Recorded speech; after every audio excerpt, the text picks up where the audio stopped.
Hello दोस्तों, नमस्कार।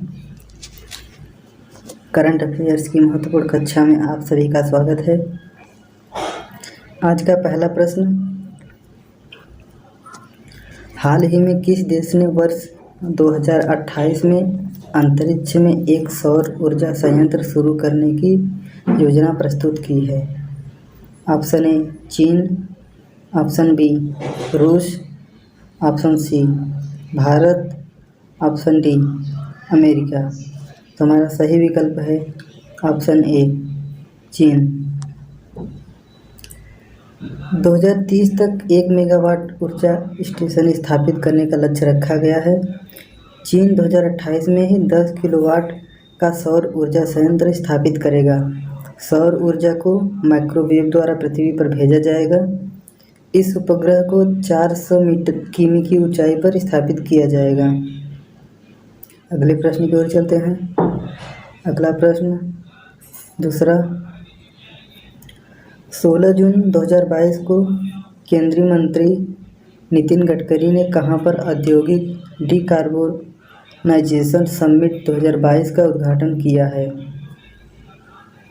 Option A Alwar, option B Mumbai, option C Hyderabad, option D New Delhi.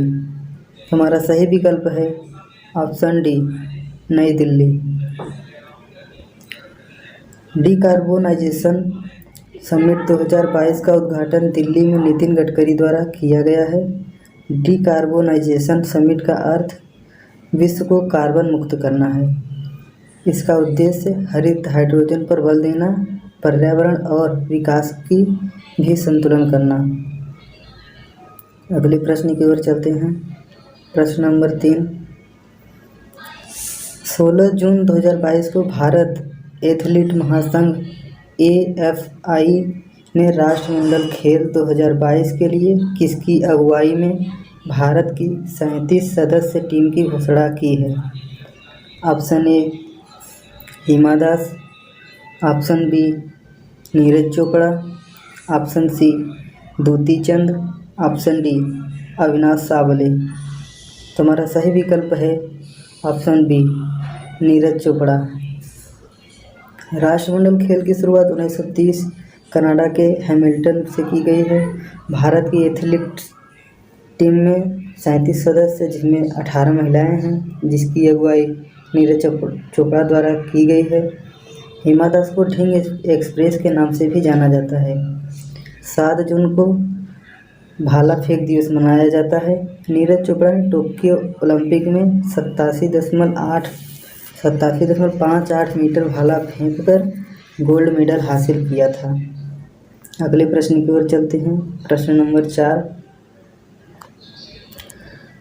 17 जून 2022 को किस देश की क्रिकेट टीम ने वनडे मैच में सर्वोच्च स्कोर 498 रन बनाया है? Option A Australia, option B Bharat, option C Netherland, option D England. हमारा सही विकल्प है option D England.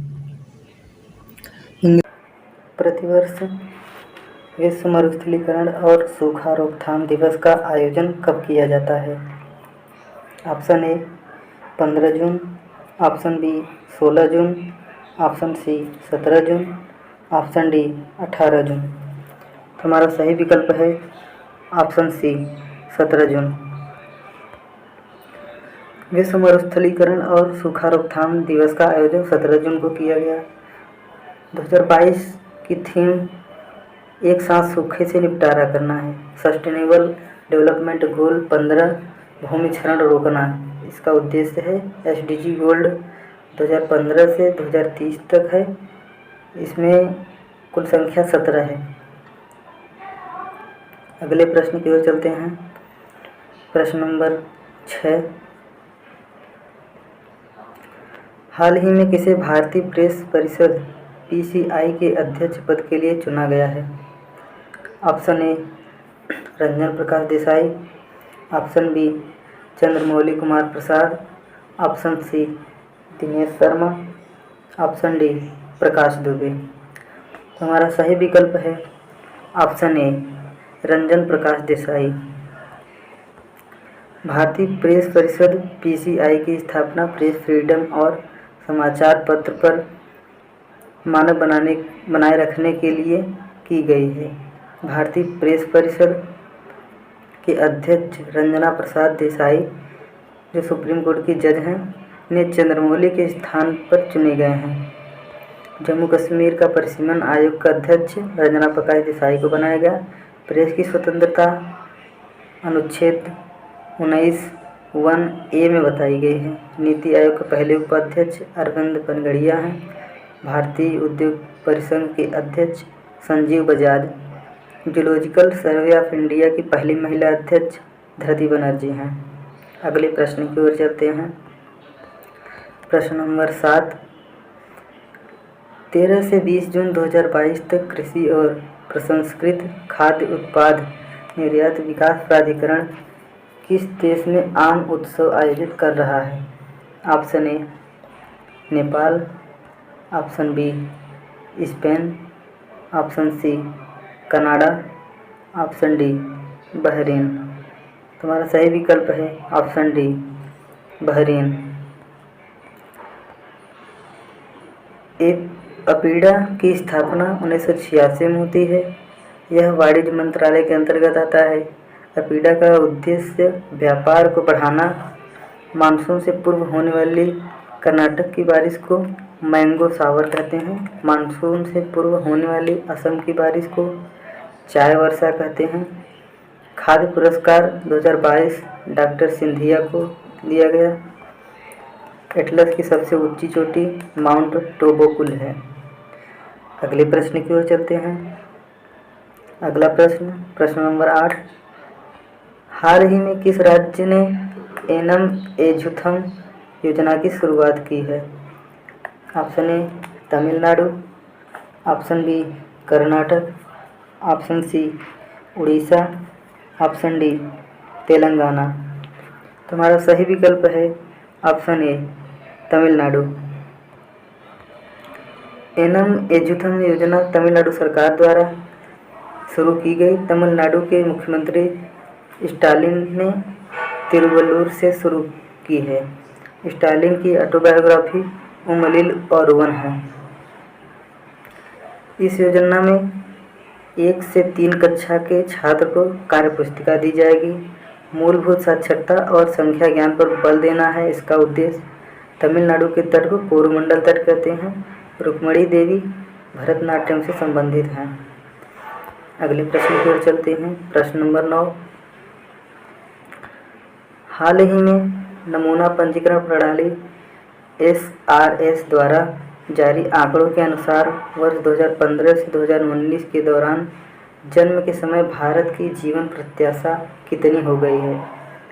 Option A 66.1, option B 67.3, option C 72.6, option D 69.7।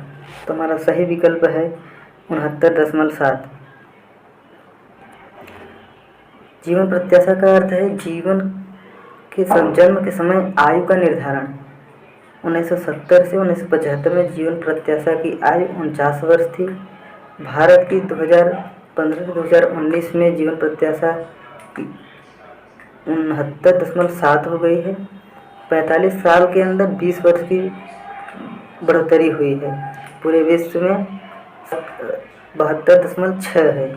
जीवन प्रत्याशा महिला की अधिक होगी। बिहार और झारखंड ऐसे 2 राज्य हैं जिसमें पुरुष की जीवन प्रत्याशा और अधिक है। सर्वाधिक जीवन प्रत्याशा दिल्ली में 75.9 है। अगले प्रश्न की ओर चलते हैं। प्रश्न नंबर 10 और आज का अंतिम प्रश्न है। 15 जून 2022 को जारी वैश्विक शांति सूचकांक 2022 में भारत कौन से स्थान पर है? ऑप्शन ए 135वें, ऑप्शन बी 139वें, ऑप्शन सी 138वें, ऑप्शन डी 131वें। तुम्हारा सही विकल्प है ऑप्शन ए 135वें। यह सूचकांक institute of economics and peace द्वारा जारी किया जाता है। इसमें भारत 135 स्थान पर है। पिछली बार 137 स्थान पर था। पहले स्थान पर आइसलैंड है। अंतिम स्थान पर अफ़गानिस्तान जो 163वें स्थान पर है। वैश्विक शांति सूचकांक के 3 आधार हैं: सुरक्षा, संघर्ष और सैन्यीकरण। पाकिस्तान 147वें स्थान पर है। भूटान 19वें स्थान पर है। भूटान ऐसा देश है जो खुशहाली के बारे में बातचीत करने वाला पहला देश है। अग्निपथ योजना के तहत आयु को 21 वर्ष से 23 वर्ष कर दिया गया है। वीडियो अच्छा लगा हो तो वीडियो को लाइक कीजिए, चैनल को सब्सक्राइब कीजिए और ज़्यादा से ज़्यादा लोगों तक शेयर कीजिए। बहुत बहुत धन्यवाद।